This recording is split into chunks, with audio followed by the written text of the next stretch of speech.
Let's do it.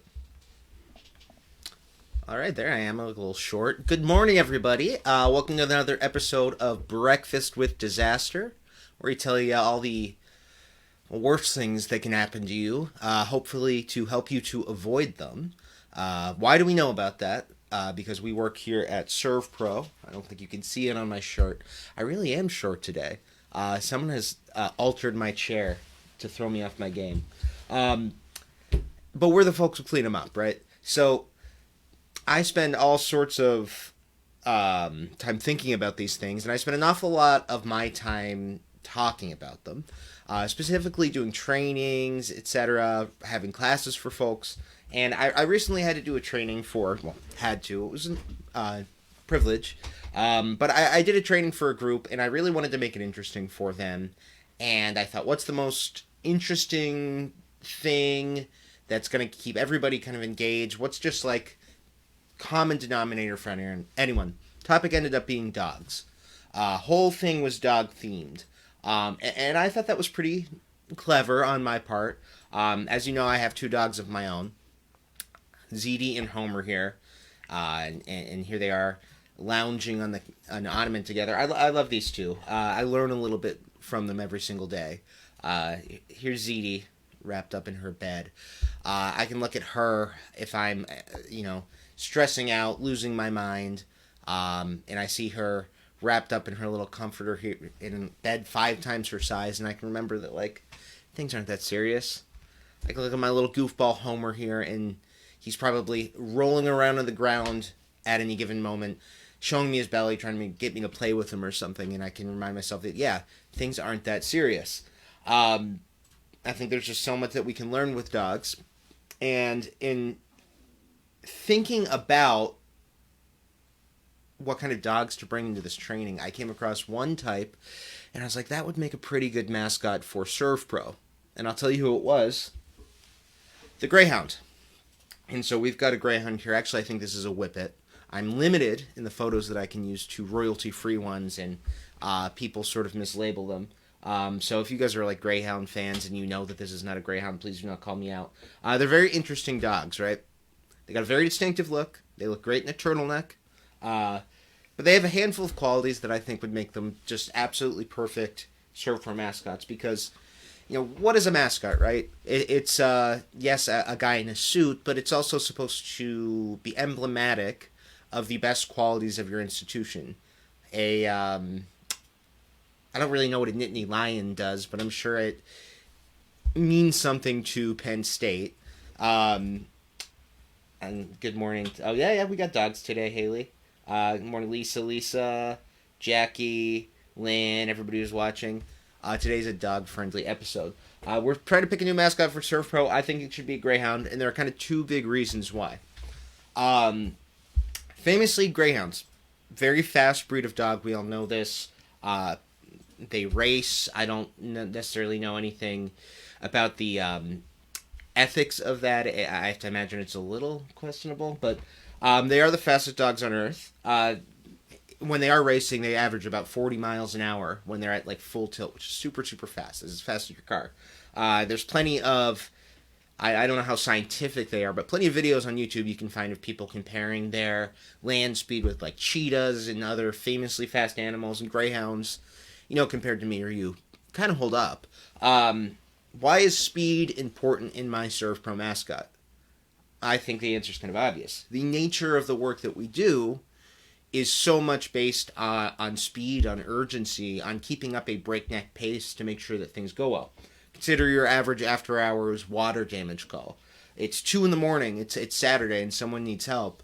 They're not calling for help on Monday morning when the rest of the world gets back to work. They're calling because they need you now. And that's what we do. We respond. We get on site. It's usually within a couple of hours at the absolute latest, no matter if it is Saturday, 2 a.m., doesn't matter if it's Christmas. That's sort of what we signed up for. And we do that because water damage is, of course, a legitimate emergency. The longer that water sits, the worse that damage gets, the more contaminated it becomes, the higher chance there's going to be some sort of microbial problem. Speed is what we do. Time is of the essence in these situations, and speed is important. And when I look around for a beautiful SERVPRO mascot, and especially because I'm drawn to the canines, and Haley and I share this, Greyhound. Couldn't be better, right? But there's another quality that Greyhounds have that I like even more, that pairs very well with the speed. You get them out of a racing environment. You get them into your house, into a comfortable bed, and they're some of the most relaxing, carefree, chill little dogs in the world. My aunt had a couple of Greyhounds growing up, and I never saw them move faster than like 2 miles an hour. They curled up on the couch, their weird, kind of like skinny little bodies, and just kind of stayed there for 17 years. That's what Greyhounds do. They are calm dogs. They are some of the calmest dogs in the world, in fact, and they project this air of calm that's almost contagious. There's sort of a regal aspect to them. If you like you said, put them in a turtleneck, Italian style, very fashionable dogs. And I think that ability to be calm and to calm others is just as important as the speed. Because here's the thing. Again, the work that we do relates to disasters.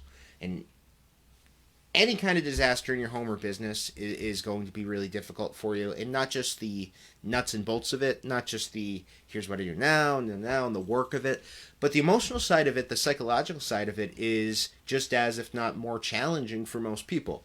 It's traumatic. It takes an emotional toll. Take your average fire in a home, even if that's not a total lost fire, even if it's not as bad as it could have been. There are two words that people generally say over and over again when they describe how a fire felt to them. And it's that they feel violated and they feel robbed of their life. And again, it doesn't have to be a devastating fire for people to feel that way, because here's what's happening. They're being displaced. They're losing their safe haven of a home.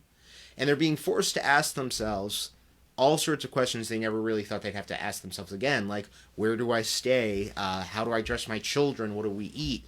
The entire day-to-day routine that they've built up over time has totally gone out the window.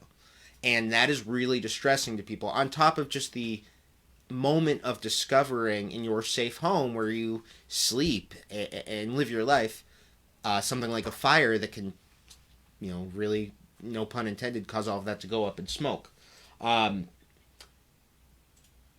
Being able to give to those people that feeling of calmness, of empathy, is really, really important. And because here's another tough truth about fires, is they take forever. They happen quickly, and that's why they're so dangerous. But the process of dealing with it, of trying to restore that home or business back to pre-loss condition, that can sometimes be, unfortunately, excruciatingly slow. And it's rarely the restoration process that does that. It's everything else. It's the process of documentation. It's the insurance investigation. It's waiting for approvals to come in. It's waiting for everybody to decide what happens next. That can be really, really tough for people. You can be out of your home for a year plus, even if that fire itself was not that damaging overall. It's not like your structure's falling down. You can still be displaced for a year plus as you wait for some of these more bureaucratic processes to happen. And during that process, here at SERVPRO, we're kind of that person's rock in a lot of ways. They call us and ask us what's going to happen next. What do I need to be doing? What can I do, if anything, to make this go faster? And that's really distressing for them. And it grinds them down. Because sometimes there's no real clear answer aside from just wait. And so, speed is important in any disaster situation, but you cannot be in that frantic mode forever. A lot of what we do here is being that rock, being that place for somebody to call and get an answer. And being able to project calm and to be calm in those moments is paramount. And I don't think that there's any animal that I've ever seen, certainly not any dog, that brings those two qualities together, that urgency on one hand and that calmness on the other, like my dear old Greyhound deer. So that's my pick for SERVPRO mascot. And we've gone through all sorts of them over the years. I've got Stormy and Blaze here behind me. They were action figures. I guess they still are action figures. I guess you never stop being an action figure. There used to be a little elf called SERVPRO Sammy. See if you can find him. There's not too many pictures of SERVPRO Sammy out there. Maybe the next one we're going to have, after Test Director Rick and all of that, is a little greyhound. I think it'd be nice. So, if you guys have an idea for a mascot, certainly drop it in the comments. Let me know, because right now we're going to get right into our wheel spin. And if you don't know what this is, very simple. Members of the SERVPRO Mug Club have their number on this wheel. If they call your number, you get a prize. If you're watching and I call your number, you get a double prize. And the only way I'll know that you're watching is if you leave me a comment, say good morning. Let me know that you're here. Give me an idea for a mascot, even a bad one. I'm trying to think of a bad idea for a SERVPRO mascot. Like a gopher or something. They don't really do much. Let's get to this wheel spin. All right. And we're going.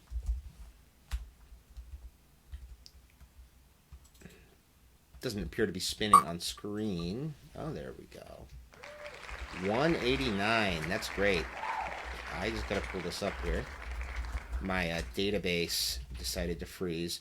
189, that's going to be... Oh, Patty over at Northwoods. So, Patty, if you're watching, let me know. If you're not, we'll still come pay you a visit. I think Chris knows you. I'll send him out there to say hey. But you are today's winner. Maybe we'll bring you a greyhound puppy. That would be a real burden. Until next week, I will see you guys. If you need anything, obviously don't hesitate to call. If you have an idea for a mascot, I'm sort of now getting into this idea that we need some sort of... maybe I just want another dog deep down. But a mascot here roaming the hallways. So would love to know your ideas. Until then, I'm Dan Bauer. This is Breakfast with Disaster. We're here at SERVPRO, and hopefully nothing bad ever happens again. See you next week.